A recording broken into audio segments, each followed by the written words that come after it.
Are we on? Yeah. Yeah, we're It's a good sandwich. So, Okay, what are we doing? So we need to come up with a way to, like, present, like, the stuff that we're not talking about. Right. Right? So how, like, what...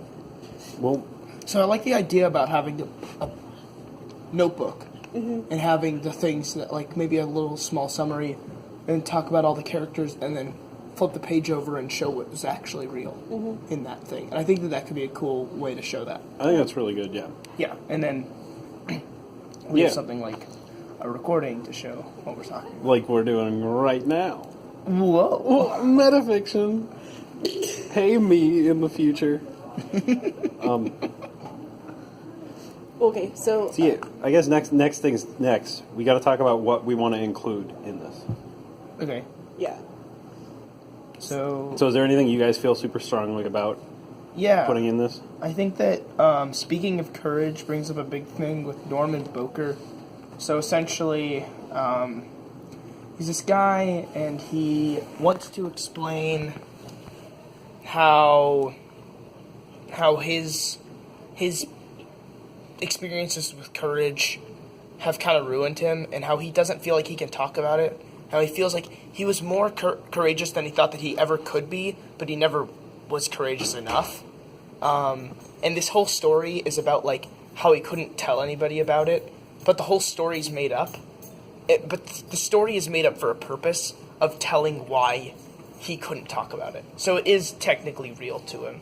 I think that's a really important thing to bring up, is, like, why metafiction is used and how it can just be real to the person who used it and its effects. There's definitely a lot of ambiguity in, like, what's real and what's not real, and why we classify, like, what's real and not real. So in the chapter Good Form, Tim O'Brien addresses the reader and says, like, I didn't actually do this, but I did go to war, but I didn't do... he talks about the one where he kills a man, right? We read that passage in The star-shaped hole, right? Yeah, the star-shaped hole guy. And he's like, I didn't actually kill a man. I just saw him in the road. But I did actually kill a man.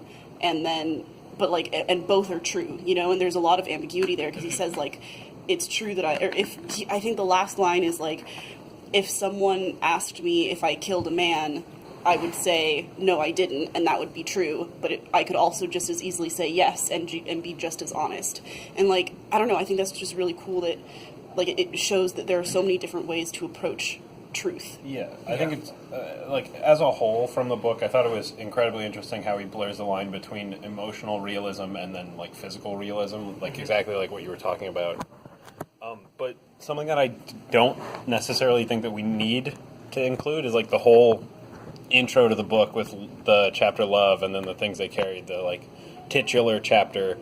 I thought that it was really interesting how, like, they all have their own vices and something to keep them sane in war, but it definitely felt like more of a, you know, obviously an introduction than something that actually revealed something about metafiction to me. So I don't necessarily know that we need to have all of that in there. There is one passage around halfway through the book, and I think it's called Style. It's about this guy, and he keeps the pantyhose of his girlfriend. And even though they have already broken up, he still thinks that they will keep him safe during war. And that's kind of that whole idea. But there's also a bit of metafiction in that, where it's like, is it helping him because their love is real, or is it helping him because it's reminding him of old things, or is he still convinced that they are together, or, like, what's going on, you know? Yeah. That's kind of interesting. Yeah, right. Another thing to... Wait, really quick. The Norman Boker thing. Another thing that I thought was really interesting is that in the last part of it, they have this terrible story where they get, like, stuck on this plane, and they have, like... He's literally living in a shithole. Like, literally made of, like, feces and stuff. And there's a monsoon, tons of rain, and they're, like, drowning. What? Are we allowed to say shit in this? I'm quoting the book, right? If you quote a book, can you not? All right. Is this metafiction? Oh, yeah. So, Well, I'll what I bleep did you there? next time. I'll bleep you next time. Okay, Just okay. let me know when you're gonna say shit, and then I'll bleep it. Wait, you need to say that again and I'll bleep it. Let me know when you're gonna say shit, and I'll bleep it. okay. Okay. So, but they're just surrounding it, and he's trying to save his friend, and his friend does die.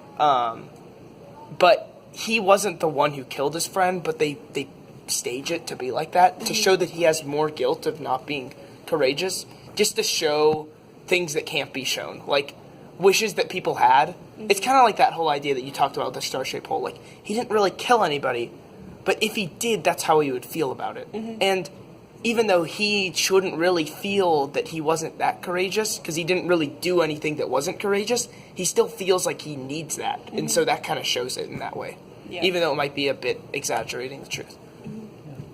There were some things too that like didn't really have anything to do with like killing people or like survivor's guilt and stuff like that. I thought it was really probably one of my favorite parts was field trip was one section where he brings his daughter Kathleen to Vietnam and Kathleen Hodgson? Kathleen Hodgson to Vietnam where on the whatever river where Kiowa. Yeah, Kiowa. Right. Where Kiowa died. Yeah, that's what I was talking about. Yeah.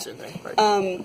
And he's like looking around and wants his daughter to like experience Vietnam, and she thinks that it's really stupid. And like, I don't know.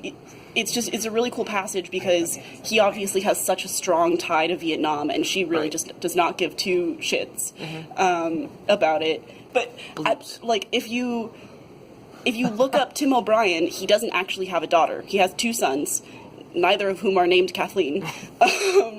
And Jackson, can we fact check that? We'll just keep going. Okay. Check it. That's Metafiction. Just make sure neither of his sons are named Kathleen. But yeah, like he doesn't have a daughter, and he might not have ever returned to Vietnam, and like that doesn't have anything to do with like the death part, but it's still like it was important for him to make up a daughter and to make up a field trip back to Vietnam, just because like it helped explain his own feelings and his own process of like dealing with it, and I thought that was cool. And on the Rainy River too is the same kind of deal. It doesn't have to do with death or like survivor's guilt, but it's just about him going to a cabin that doesn't exist, and he admitted that it didn't exist, but it was still like a really, really cool passage. Well, okay, one thing that is really interesting that also ties off of that Kathleen thing. So there's this girl who goes and she doesn't want anything to do with it. And she's scared of it. There's another passage where I can't remember the name of the guy, but he invites his girlfriend to come, and she comes and she loves it, and she completely changes, and her whole personality changes. She used to be this bubbly girl, and now she's like, she starts her own ambush. She ambushes her own place, and it never really tells you how much of that's real, and that's really interesting too. That you bring up like that she didn't have a daughter. So like, how much do people change in this place? Like it. And what's cool about that, and I think is really interesting, is that it shows that. I feel like some people talk about Vietnam and they're like, it changes everybody who goes there. Everybody comes out differently. But when you say that, it's like some people want to stay away from it and push as far as away they can from it. And other people embrace themselves in it, even if they're in the same exact spot in life, you know? Yeah. And that's kind of an interesting way to look at it, too. I don't know that it's specifically Vietnam anyways. I think it might just be, because there was a whole lost generation thing with World War I, and I feel like that had a very similar impact, minus the whole people like enjoying it and wanting to go back. I think like just the whole nature of war and like being somewhere foreign to you is like it obviously it changes people. It destroys human beings. So and that's what's so cool about metafiction in this place, is that like you can't explain how strange those things are, and so in some ways you have to explain it. Like that one about the song, how like there was no real song that they heard, and they shot the napalm everywhere. Yeah. A lot of that wasn't really true. He said that there was no real like choir song, but there was music, and it was true to him. That changed him. It was like it was honesty, in a way. Yeah. Cool. It was a good banana. You like it? Yeah. Proud of you. Was there anything else that we wanted to like add into the little story thing? Yeah. So, I think having just a good general character list and then show which actually existed would be really interesting. Yeah. Or talk about traits of a character. So, like, with that guy again, with the Monsoon, like, he didn't ever actually strive to get a silver medal, but we could put that under his description, and then you flip the page, it's not there. Yeah. And everything else about it's true. It's an interesting thing.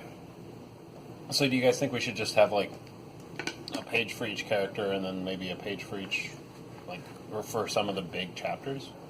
Yeah, Or like, Yeah. I think so. Like a summary, and it talks about a and page it just front and quotes back. each one. It would be like, yeah, Yeah, that's a good idea. yeah, I think so. Are there any symbols that we like wanted to include in that? Pantyhose? Yeah, the Yeah. pantyhose would be good. The picture, I you know, the picture of the girl, like during Love, how he has that picture of the girl. Yeah, and yeah, she's- yeah, yeah. the picture and like all the poems that he keeps Yeah. too.